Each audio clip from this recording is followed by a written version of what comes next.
The Bachmann lock model is a nice little unit, but one thing it doesn't include is some form of footbridge for people to get from one side to the other.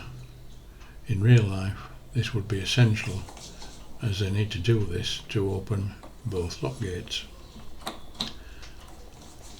So after rooting through my oddments box, I made one up using some fencing and planking left over from other work. Next, I fitted more stone walling where needed, which would match up with the sections I'd previously fitted along the back of the layout. And this was glued in place along the walls where it was needed, including the front wall of the station.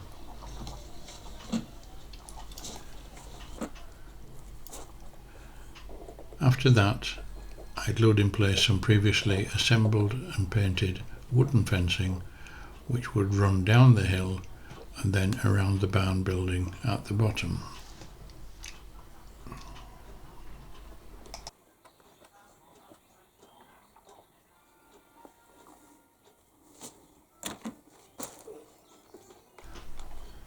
I'm trying to use a lot of leftover materials from my spares box on this project. So down the hill, further along the road, I used up some Great Western spear fencing for the cottage area. I was also struggling to find something suitable to put along the canal towpath, but after having a route around, I came across this Ankerton Models fencing, which turned out to be ideal.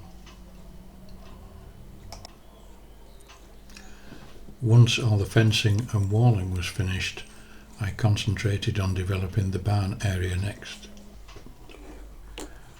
This was a building from the MS model range, which I really like, as they're very well detailed and it's possible to get plenty of texturing and weathering on them.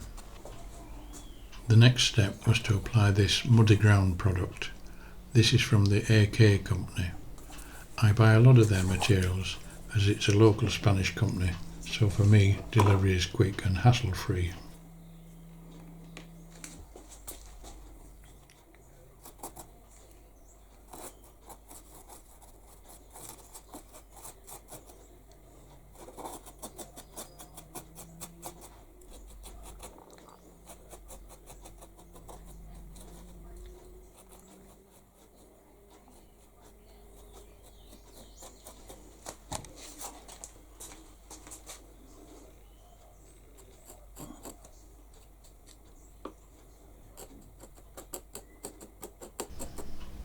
I continued with the muddy ground product by painting streaks of it out onto the road where dirt from farm vehicles would have spilled out and contaminated the surface.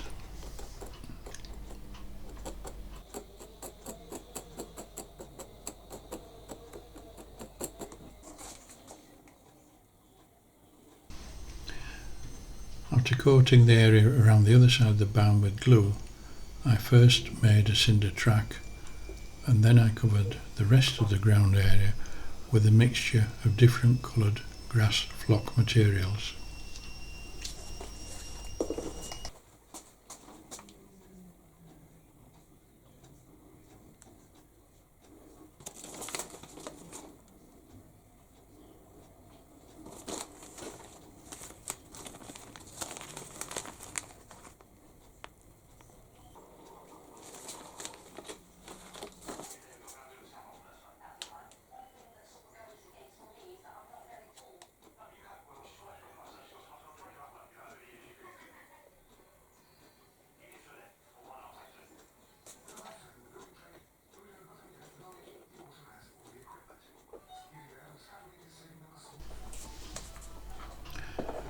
The side of the barn was given a coat of glue in order to attach something resembling a climbing plant.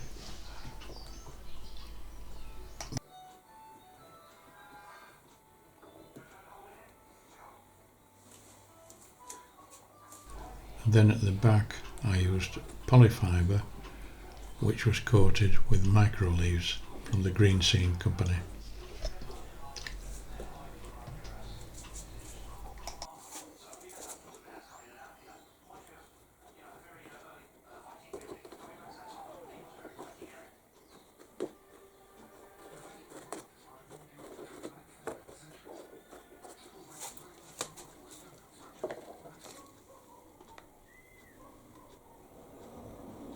Some Woodland Scenics turf was sprinkled down the slope to give it a bit of texture.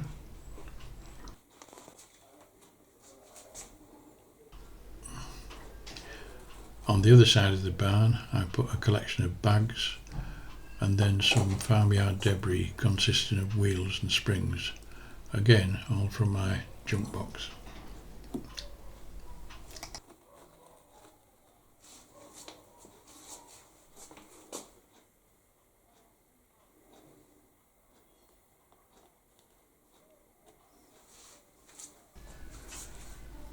And back on the other side of the barn I used some puddle mixture, again from the AK range, in order to create a more waterlogged effect there.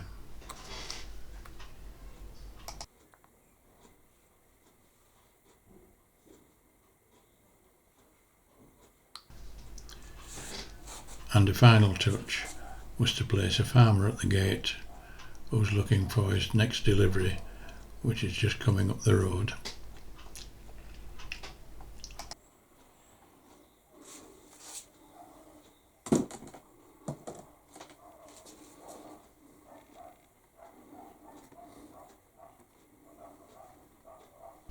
So to finish off, here are a few still photos of the completed barn project in order to give you a clearer picture of how it all looks.